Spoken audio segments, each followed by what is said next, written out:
अस्सलामु अलैकुम वरहमतुल्लाहि वबरकातुहू। नाजरीन, क्या आप जानते हैं रमज़ान के 30 रोज़े रखने से हमारे जिस्म पर क्या असर होता है? इस पर जापानी साइंसदान ने एक बड़ी खोज की है और ये जानना हर मुसलमान के लिए बेहद ज़रूरी है।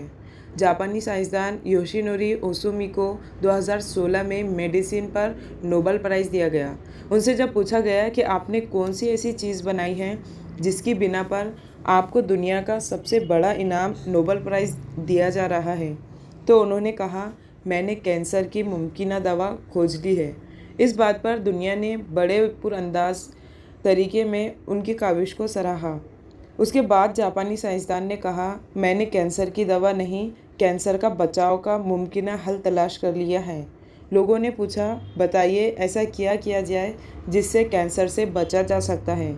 तो उन्होंने कहा, जब हम भूखे रहते हैं तो हमारे जिस्म में मौजूद ग़िज़ाइयत ख़त्म होने लगती है, जिसकी वजह से जिस्म भूख महसूस करता है। अगर भूख के दौरान जिस्म तक खाना ना पहुँचे तो हमारा जिस्म भूख की शिद्दत की वजह से हमारे जिस्म के अंदर मौजूद उन जहरीली सेल्स को खाना शुरू कर देता है जो कैंसर का सबब बनते हैं। इस अमल को मेडिकल की ज़बान में ऑटोफेगी कहा जाता है। अगर आप चाहते हैं आपका जिस्म ऐसी बीमार सेल से पाक हो तो आपको भूखा रहना चाहिए। जब ऐसे सेल्स मरना शुरू कर देते हैं तो कैंसर होने का ख़तरा कम हो जाता है।